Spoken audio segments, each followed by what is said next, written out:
হকপন্থীদের সাথে আল্লাহর দেয়া একটা বিশেষ নিয়ামত হচ্ছে একাকিত্ব। হকপন্থীদের লাইফে আল্লাহ পাকের পক্ষ থেকে একটা বিশেষ অনুগ্রহ হচ্ছে একাকিত্ব। মানে একাকিত্ব কেন নিয়ামত বললাম? কারণ একাকিত্ব মানুষকে আল্লাহ চিনিয়ে দেয়। অনেক আলেম দেখবেন যারা জেল টেল খেটে বের হয়েছেন, তারা সবাই একটা কথা বলবেন, জেলখানায় আমরা আল্লাহকে চিনেছি। সব আলেমরা এই কথা বলে যারা ওখান থেকে বের হয়ে আসে। কারণ একাকিত্ব মানুষকে গভীরভাবে ভাবায়, আল্লাহকে পাওয়ায়, আল্লাহর কাছে দোয়া করতে শেখায়, মানুষকে বোঝায় যে আল্লাহ ছাড়া কেউ নয় সাহায্য করার।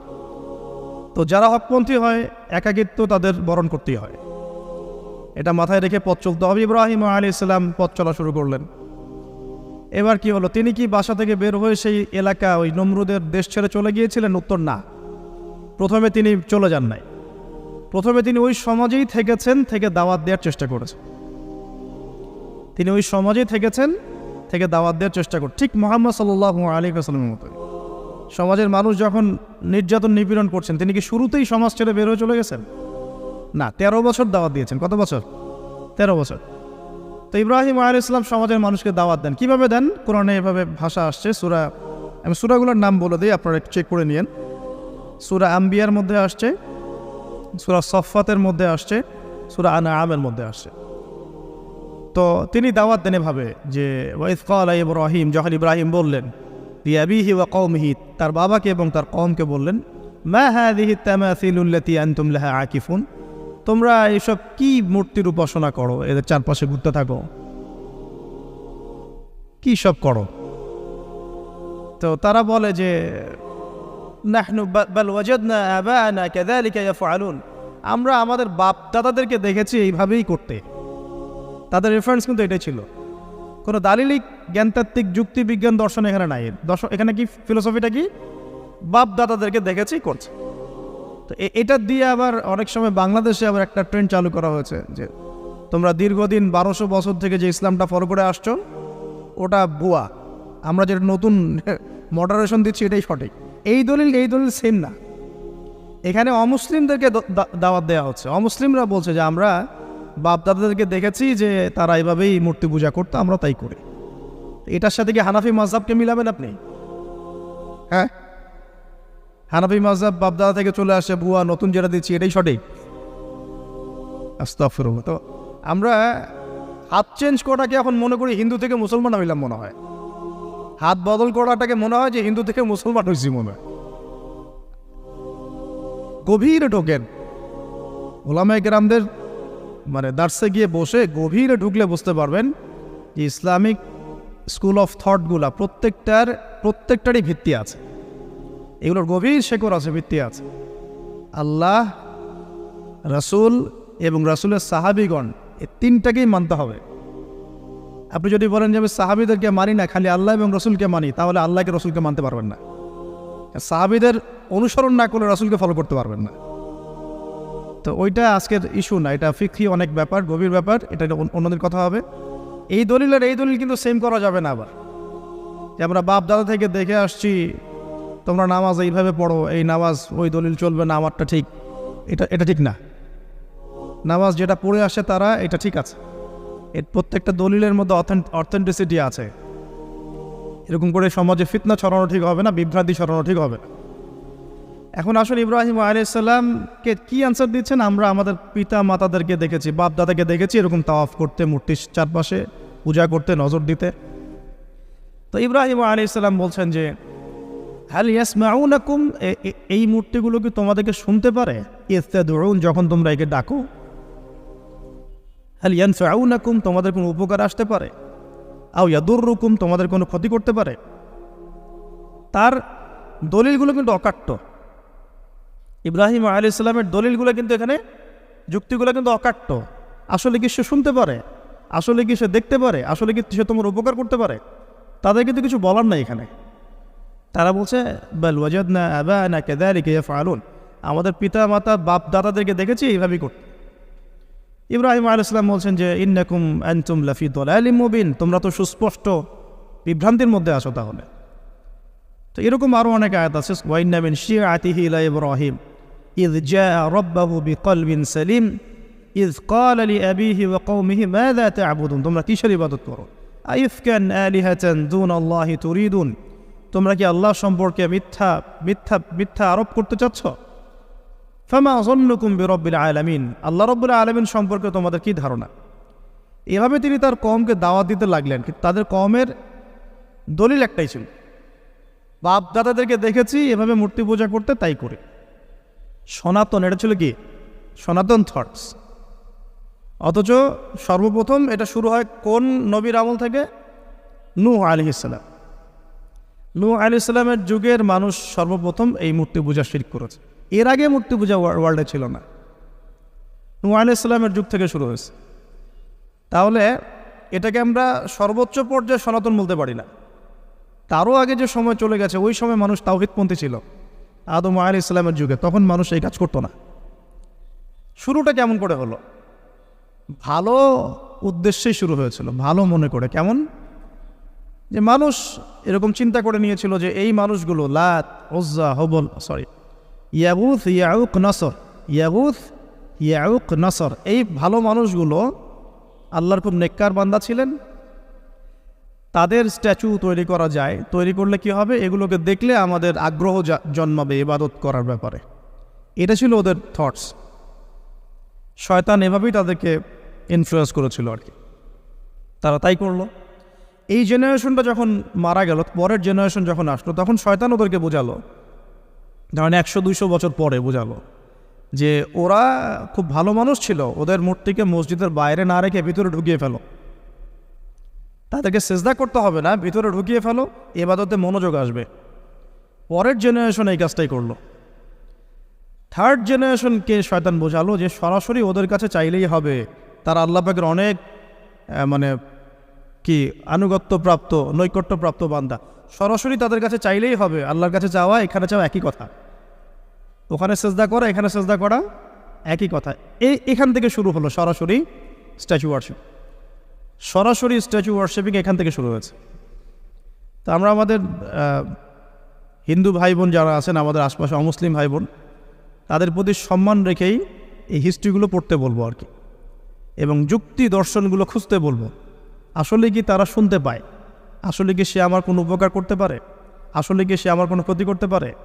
আসলে কি সে সৃষ্টিকর্তার প্রতিমূর্তি হতে পারে কিনা? তো আমরা এটা আহ্বান জানাবো, আমরা কারো ধর্মীয় অনুভূতিতে আঘাত করব না। ইসলাম আমাদেরকে এটা শিখায় না। ইসলাম এটা শিখায় যে মানুষকে হিকমার সাথে, প্রজ্ঞার সাথে দাওয়াত দেয়া, যাতে করে তারা জাহান্নামের রাস্তা থেকে ফিরে আসতে পারে ইনশাআল্লাহ। এখন আসুন, আরও একটা দাওয়াত ইব্রাহিম আলাইহিস সালাম তার কওমকে দিলেন। সেটা কি? এবার এখানে সমাজের মানুষের সাথে ওই সমাজের ধর্ম নেতারাও ছিল। সমাজে কিন্তু কয়েক শ্রেণীর মানুষ থাকে, মানে সামাজিক নেতা, ধর্মনেতা, রাষ্ট্রনেতা। তো রাষ্ট্রনেতা পর্যায়ে এখনও ইব্রাহিম আলাইহিস সালাম যান নাই, এখন সমাজ নেতা আর ধর্মনেতা চলছে আর কি। এবার ধর্মনেতা আসলো, এসে ধর্মনেতারা তাকে বোঝানোর চেষ্টা করলো যে এই আসমানের তারা, চাঁদ, সূর্য, প্রকৃতি, গাছপালা, এগুলোও ইলাহ, এগুলোর ইবাদত করা যায়। এই ঘটনা আল্লাহ রাব্বুল আলামিন সূরা আনআমের মধ্যে বলেছে। তো ইব্রাহিম আলাইহিস সালামকে তারা দেখাচ্ছে, এটা আরবীয় একটা কাব্যিক ভাষায় কোরআনে এসেছে, চমৎকার ভাষায়, যে ফালাম্মা জান্না আলাইহিল লাইল, যখন তার উপর রাত আচ্ছাদিত হলো, রাআ কাওকাবা, তখন ইব্রাহিম আলাইহিস সালাম কি দেখলেন? আকাশে তারা দেখলেন। ঠিক আছে, তারা মূর্তি পূজার এখানেই আছে, ধর্মনেতারাও এখানেই আছে। তো তিনি বলছেন হাযা রব্বি, এটা আমার রব। ফালাম্মা ফালা, যখন তারকাগুলো অস্তমিত হলো, ক্বালা লা উহিব্বুল আফিলিন, আমি তো অস্তমিত যাওয়া জিনিসকে পছন্দ করি না। রব তো অস্তমিত যাবে না, এখানেও যুক্তি লাগবে, তো আমার ফিলোসফি লাগবে, আমার এখানে দর্শন লাগবে, এখানে তো আমাকে প্রজ্ঞা দিয়ে বোঝাতে হবে। এটা তো অস্তমিত হয়ে গেল, এটা তো রব হতে পারে না। ফালাম্মা রাআল কামারা বাযিগান, যখন সে চাঁদকে দেখলো জলজল করছে একদম। আর এখনকার চাঁদ দেখা আগের চাঁদ দেখা তো এক না, এখন তো আমরা চাঁদের আলোই খুঁজে পাই না, তখনকার চাঁদ তো অন্যরকম। তো বাযিগান মানে জলজল করছে। তখন তিনি বললেন হাযা রব্বি, এটা আমার রব। তখন ফালাম্মা ফালা, যখন এটাও অস্তমিত হয়ে গেল, তিনি বলছেন লাইল্লাম ইয়াহদিয়ানি রব্বি লাকুনান্না মিনাল কওমিদ দাল্লিন, আল্লাহ যদি আমাকে হেদায়েত না দেন তাহলে আমি এই দল্লিনদের অন্তর্ভুক্ত হয়ে যাব। ইব্রাহিম আলাইহিস সালাম বলছেন ফালাম্মা রাআ শামসা বাযিগাতান, যখন এবার সূর্যকে দেখলেন দিনের বেলা, এটা তো আরও বড়, হাযা রব্বি হাযা আকবার, এটা আমার রব, এটা সবচেয়ে বড়, হাযা আকবার, এটা সবচেয়ে বড়। ফালাম্মা আফালাত, এটা যখন অস্তমিত হয়ে গেল, তখন তিনি বলছেন এই কথাটা যে ইয়া কওমি ইন্নী বারিউম মিম্মা তুশরিকুন, হে আমার কওম, তোমরা যেগুলোকে দিয়ে আল্লাহর সাথে শরিক করছো, এখান থেকে আমি আমার চেহারাকে ফিরিয়ে নিলাম। সুবহানাল্লাহ। তখন তিনি এই কথাটা বলেন, ইন্নী ওয়াজ্জাহতু ওয়াজহিয়া লিল্লাযী ফাতারাস সামাওয়াতি ওয়াল আরদা হানিফাও ওয়া মা আনা মিনাল মুশরিকিন, আমি আমার চেহারাকে ফিরিয়ে নিচ্ছি এই আসমান সমূহ এবং জমিনের সৃষ্টিকর্তার দিকে, এবং আমি মুশরিকদের অন্তর্ভুক্ত নই। ইন্না সলাতি ওয়া নুসুকি ওয়া মাহইয়ায়া ওয়া মামাতি লিল্লাহি রাব্বিল আলামিন, আমার সলাত, আমার কুরবানি, আমার স্যাক্রিফাইস, আমার জীবন, আমার ফুল লাইফ, আমার মৃত্যু, সব কিছু কার জন্যে? জগৎসমূহের প্রতিপালক আল্লাহর জন্যে। লা শারীকা লাহু, তার কোনো শরিক নাই। ওয়া বিযালিকা উমিরতু, এই একনিষ্ঠভাবে তার ইবাদত করার জন্যই আমি আদিষ্ট হয়েছি। ওয়া বিযালিকা উমিরতু ওয়া আনা মিনাল মুসলিমিন, এবং আমি মুসলিমদের অন্তর্ভুক্ত। এই শুরু হলো এবার পুরো স্পষ্টভাবে তাওহীদের ঘোষণা দেয়া। তবে ইব্রাহিম আলাইহিস সালামের এক একটা পদক্ষেপ কি যৌক্তিক না, বৈজ্ঞানিক না, এবং অকাট্য প্রমাণ আছে না, এগুলোকে কিন্তু ভেদ করতে পারছে না তারা। এবার ইব্রাহিম আলাইহিস সালাম চিন্তা করলেন, দ্বারা এবার উচিত শিক্ষা দিতে হবে। তবে আগে বলে নেই, এই যে উচিত শিক্ষাটার কথা বলছে, এটা আবার আপনারা খবরদার ভুলেও কোথাও দিতে যায় না, ঠিক আছে? এটা তো সময় আছে। ইব্রাহিম আলাইহিস সালামের সাথে নবী সাল্লাল্লাহু আলাইহি ওয়াসাল্লামের জীবনের মিলের কথা বলছিলাম। নবী সাল্লাল্লাহু আলাইহি ওয়াসাল্লাম মক্কা বিজয়ের আগে কি কখনো মূর্তির গায়ে হাত দিয়েছেন কিনা বলেন? দিয়েছেন? যখন মক্কা বিজয় হয়ে গেছে, পুরো স্টেটই আপনার, অথরিটি আপনার, তখন আপনি আপনার অ্যাকশন নিতেই পারেন, সেটা আপনার ব্যাপার, তখন আপনি কি করবেন? মুহাম্মদ সাল্লাল্লাহু আলাইহি ওয়াসাল্লাম কাবা ঘরে ঢুকে তখন মূর্তি ভেঙেছেন এবং বলেছেন ওয়াকুল জাআল হক ওয়া যাকাল বাতিল ইন্নাল বাতিলা কানা যাহুকা, তাই না? তো ইব্রাহিম আলাইহিস সালাম এবার শিক্ষা দেওয়ার চিন্তা করছেন। তিনি বলছেন যে যখন এরা মেলাতে যাবে, ওই উৎসবে যাবে, তখন আমি এদেরকে দেখে নিব। এটাও কুরআন চমৎকারভাবে বলেছে যে ইয ক্বালা লিআবিহি ওয়া কওমিহি মাযা তা'বুদুন আইফকান আলিহাতান দুনাল্লাহি তুরিদুন ফামা যান্নুকুম বিরাব্বিল আলামিন। হ্যাঁ, ফারাগা ইলা আলিহাতিহিম ফাকালা আলা তা'কুলুন। ইব্রাহিম আলাইহিস সালাম এবার যখন ওরা মেলায় চলে গেছে, যাওয়ার আগে আবার ইব্রাহিম আলাইহিস সালাম বলছিলেন যে ইন্নী সাকিম, আমি হচ্ছি অসুস্থ। আমি কি অসুস্থ? নজরা নজরাতান ফিন নুজুম, ইব্রাহিম আলাইহিস সালাম রাতের বেলা আকাশের দিকে তাকালেন একবার, তাকিয়ে ওদেরকে বললেন যে ইন্নী সাকিম, আমি অসুস্থ। এটা কৌশল, আমি অসুস্থ, এটা কৌশল। তো এই কৌশল আবার সব জায়গায় ঘাটাতে যায় না। তো এবার যখন তারা চলে গেল, ফারাগা ইলা আলিহাতিহিম ফাকালা আলা তা'কুলুন, এবার তিনি ওই মূর্তিগৃহ যেটা ওদের, ওখানে ঢুকে বলছেন যে আলা তা'কুলুন, তোমাদের কি হলো, খাচ্ছ না কেন? কাদেরকে বলছে এই কথা? মূর্তি, খাচ্ছ না কেন? আলা তা'কুলুন। ফারাগা ইলা আলিহাতিহিম ফাকালা আলা তা'কুলুন মা লাকুম লা তানতিকুন, কি হলো, কথা বলছো না কেন? মা লাকুম লা তানতিকুন, কি হলো, কথা বলছো না কেন?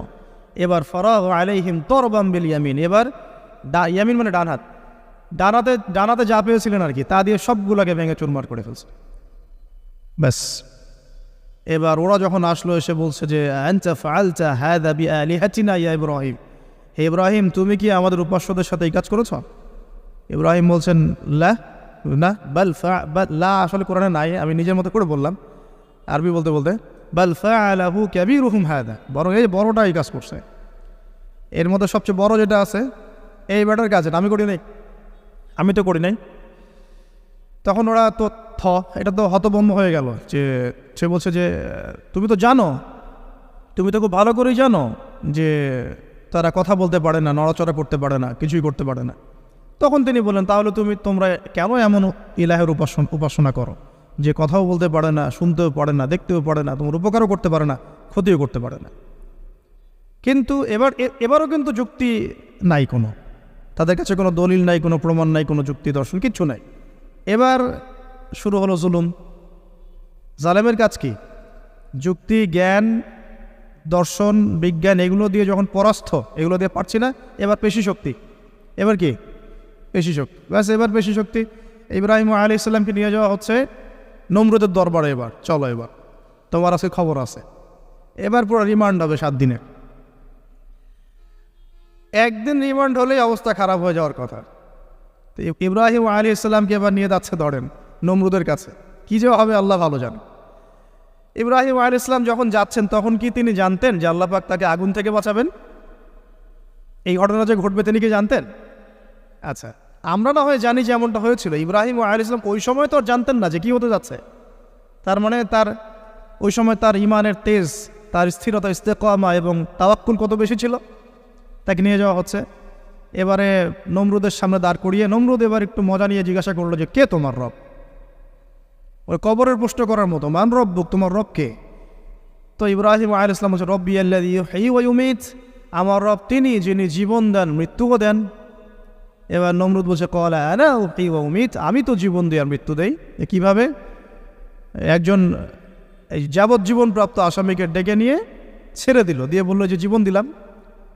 আর একজন আসামিকে ডেকে তৎক্ষণাৎ মৃত্যুদণ্ড দিয়ে মৃত্যু দিলাম। তো ইব্রাহিম দেখলেন আলাইহিস সালাম এ তো মোটা বুদ্ধির মানুষ, কারণ যে যত বড় জালেম হয় তার বুদ্ধি তত মোটা হয়, কিন্তু এটা মাথায় রাখবেন।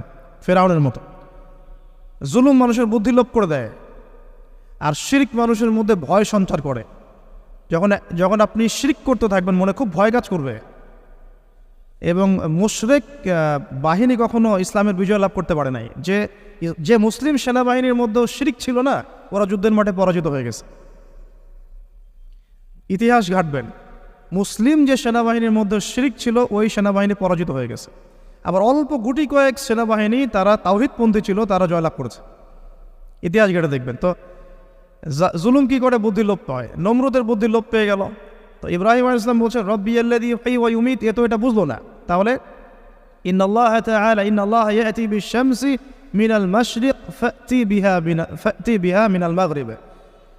ইব্রাহিম আলাইহিস সালাম বলছেন যে আল্লাহ রাব্বুল আলামিন, আমার আল্লাহ, তিনি পূর্ব দিক থেকে সূর্য ওঠান। তো তুমি যদি ইলাহ হয়ে থাকো তাহলে পশ্চিম দিক থেকে উঠাও। এটা আরো বড় অকাট্য দলিল হলো।